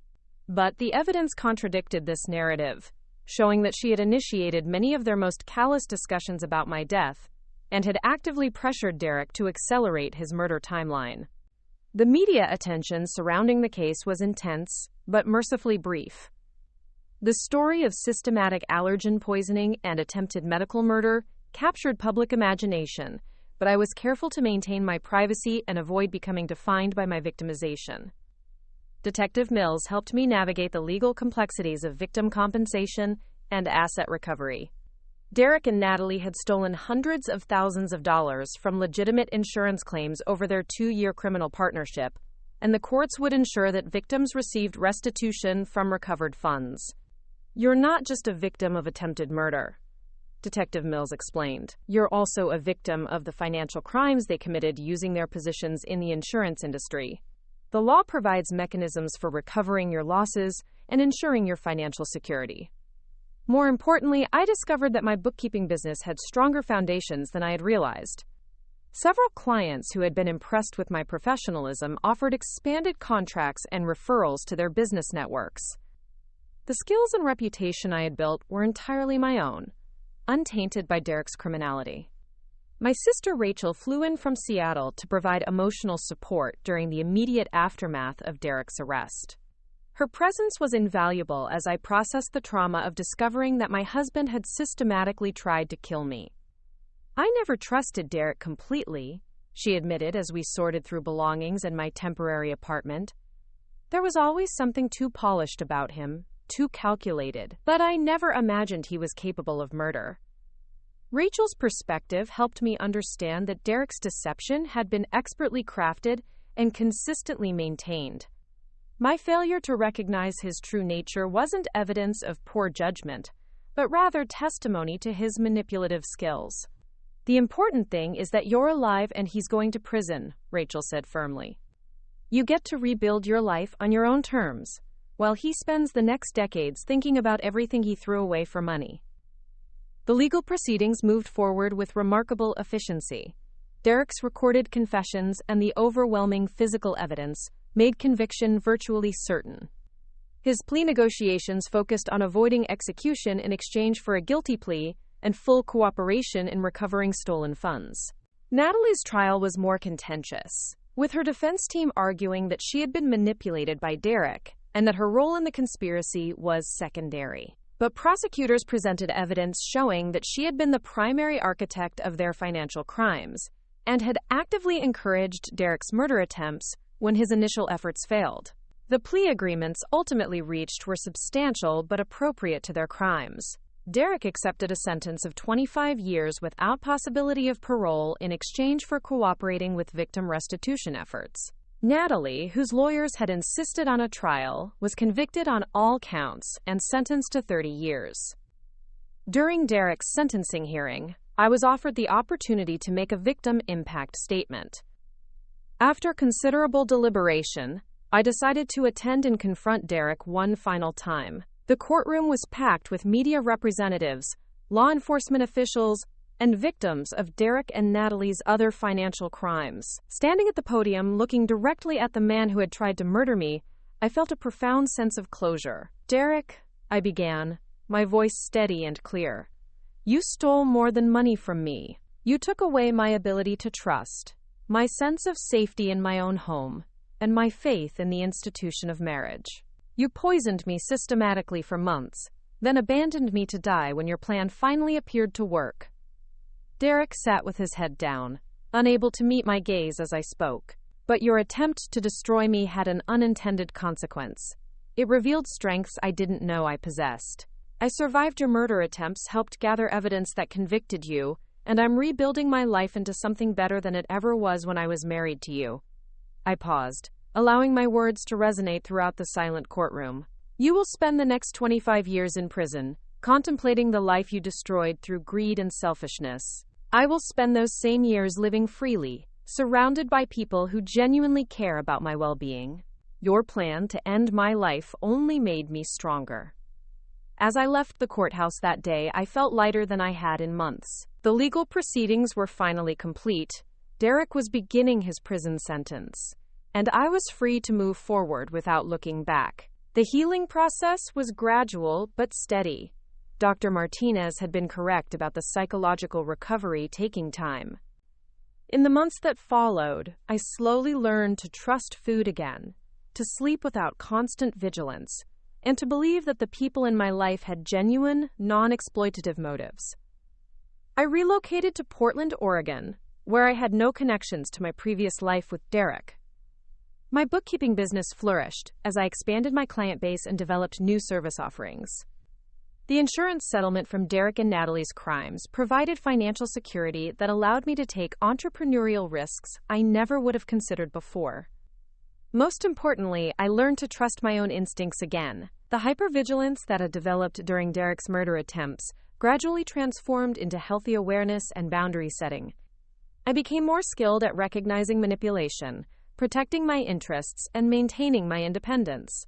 18 months after Derek's conviction, I met someone new. James was a pediatric allergist who specialized in treating children with severe food sensitivities. When I told him about Derek's systematic poisoning attempts, his response was immediate and reassuring. "Anyone who would deliberately harm someone they claim to love is fundamentally broken," he said simply. "I'm grateful you survived, and I'm glad he's where he belongs." James's straightforward acceptance of my history, without excessive sympathy or dramatic reaction, helped me realize how completely I had healed. I was no longer defined by Derek's attempts to destroy me.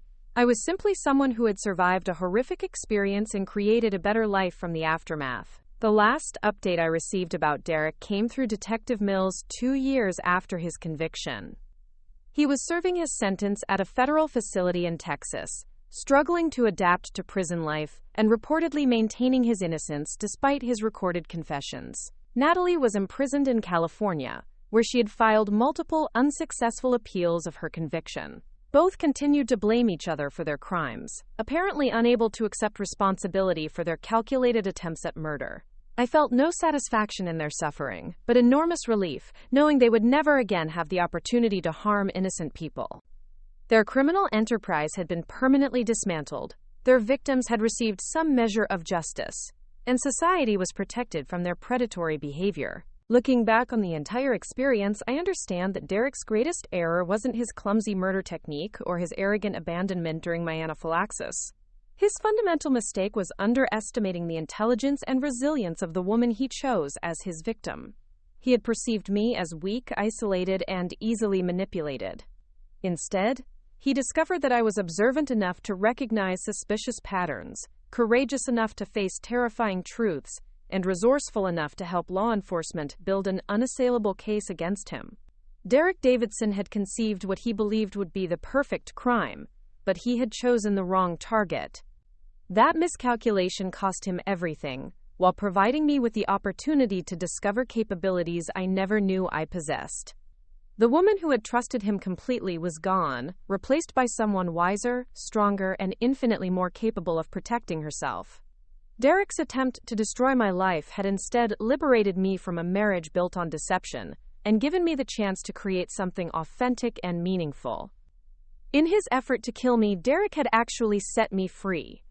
And for that unintended gift, despite everything he had put me through, I found myself oddly grateful. Up next, you've got 2 more standout stories right on your screen. If this one hit the mark, you won't want to pass these up. Just click and check them out.